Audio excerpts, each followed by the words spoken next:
Em 7 dias, Deus criou todo o universo que nós hoje conhecemos.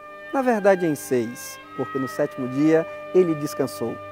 E exatamente no 6º dia da criação, Deus criou o homem à sua imagem e semelhança. E das costelas daquele primeiro homem, de nome Adão, Deus cria também a sua parceira, a sua auxiliadora, a mulher Eva.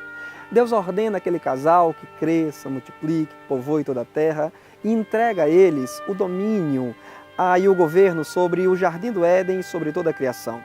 Fauna, flora, estaria sobre o governo daquele primeiro casal, caso eles não desobedecessem a Deus, mas mantivessem a comunhão perene com o seu Senhor. E eles poderiam tê-lo feito, se tão somente tivessem obedecido à voz de Deus para não comer do fruto proibido da árvore do conhecimento do bem e do mal. Mas, conforme os 3 primeiros capítulos do Gênesis nos revela, a serpente, que na verdade era uma manifestação demoníaca dentro do jardim do Éden, seduz Eva a experimentar aquele fruto proibido. Eva não estava sozinha em sua culpa, pois ela logo após experimentar o fruto, partilha com o seu esposo Adão para dele também comer. Com esse pecado de transgressão, de desobediência ao mandamento explícito de Deus, aquele casal atraiu para toda a raça humana e para toda a terra a maldição do pecado. Deus disse as seguintes palavras a Adão: "Maldita é a terra por tua causa." Após haver pecado, o homem contraiu para si 3 tipos de morte. Primeiro, a morte espiritual, que é a separação de Deus, a alienação de Deus, a perca da comunhão íntima que o homem, até antes do pecado, desfrutava com o seu Senhor. Mas uma outra morte também o homem atraiu para si após o pecado, a morte física, a morte do corpo. Adão viveu quase que 1 milênio, 930 anos, mas infelizmente ele morreu. E conforme os dias foram se passando, os descendentes de Adão foram vivendo cada vez menos, porque o salário do pecado é a morte.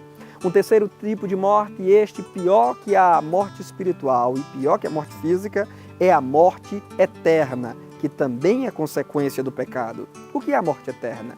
A morte eterna é a separação, é o banimento eterno que os pecadores haverão de experimentar se permanecerem distantes de Deus, resistindo à sua maravilhosa graça.